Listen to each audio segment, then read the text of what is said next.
Registration ദിനാചരണത്തിന്റെ സംസ്ഥാനതല ഉദ്ഘാടനം അഞ്ചരക്കണ്ടി ഹയർ സെക്കൻഡറി സ്കൂൾ ഓഡിറ്റോറിയത്തിൽ മുഖ്യമന്ത്രി പിണറായി വിജയൻ നിർവഹിച്ചു. 14 ജില്ലകളിലെയും മികച്ച ഒരു സബ് രജിസ്ട്രാർ ഓഫീസിനും ജില്ലാ സബ് രജിസ്ട്രാർ ചിട്ടി ഓഫീസുകൾ ഡെപ്യൂട്ടി ഇൻസ്പെക്ടർ ജനറൽ ഓഫീസിനുമുള്ള അവാർഡ് വിതരണവും മുഖ്യമന്ത്രി നടത്തി. പുരാവസ്തു പുരാരേഖ വകുപ്പ് മന്ത്രി രാമചന്ദ്രൻ കടന്നപ്പള്ളി അധ്യക്ഷനായി.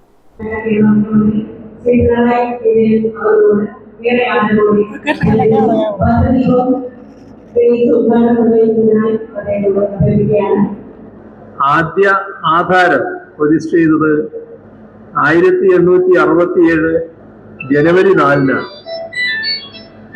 അതുകൊണ്ട് തന്നെയാണ് എല്ലാ വർഷവും ജനുവരി 4 രജിസ്ട്രേഷൻ ദിനമായി ആചരിക്കുന്നത്. പൊതുജനങ്ങളുമായി ഏറെ ബന്ധമുള്ള ഓഫീസാണ് രജിസ്ട്രേഷൻ വകുപ്പിൻ്റേത്.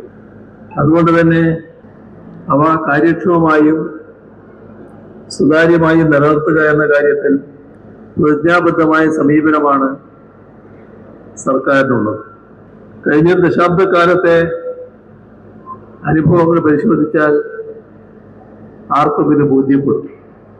അഴിമതിയില്ലാത്ത സുതാര്യമായ ജനസൗഹൃദ ഭരണ സംവിധാനം എന്ന ലക്ഷ്യത്തിലേക്കുള്ള പ്രയാണത്തിൽ രജിസ്ട്രേഷൻ വകുപ്പ് ഒരു മാതൃകയാണ് സൃഷ്ടിച്ചിട്ടുള്ളത്.